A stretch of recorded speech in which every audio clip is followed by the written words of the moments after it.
بسم الله الرحمن الرحيم، وازيكم عاملين ايه؟ عيد سعيد عليكم، وان شاء الله يكون عيد خير وسعادة. واهم حاجة بس ما تنسوش اخواتكم الدعاء، اللي لسه القصف شغال ولسه الاوساخ شغالين ضرب فيهم حتى في الاعياد، فاتمنى بس ما تنساهمش من دعائكم. استكمالا على قرار رابطة الأندية، يعني الواحد بجد والله العظيم قرفان اولا من جمهور الاهلي اللي فرحان بناديه في الوضع ده. يعني انت فرحان من ناديك ان ده اثبت عليه ان هو ده بيتم الخوف منه، الناس بتخاف منه، الناس بتظبطه، الناس تعمل له 1000 حساب في الغلط مش في الصح، بتعمل له 1000 حساب في الغلط قبل الصح. طب هل دي حاجه تفرحك؟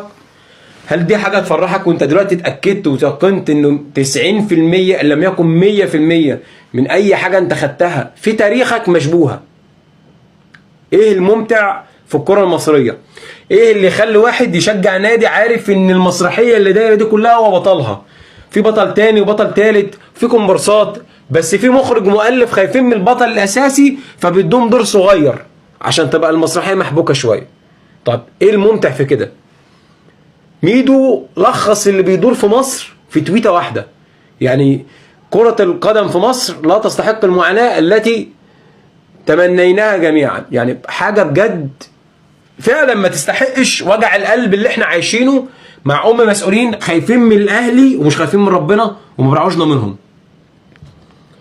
مسؤولين بيألفوا قوانين لإرضاء الاهلي. طب يعني ايه؟ ليه انت كده حطيت الاهلي في خانه اللي هو جمهور الزمالك كله عمال ينادي بقى على صوته يا جماعه في ظلم، يا جماعه في اتجاه واحد لكل البطولات، يا جماعه يا جماعه، وتارك الجماعه خايفين من الاهلي. حسبي الله ونعم الوكيل. يعني بجد والله العظيم مفيش كلمه ابلغ من ان احنا نقول حسبي الله ونعم الوكيل.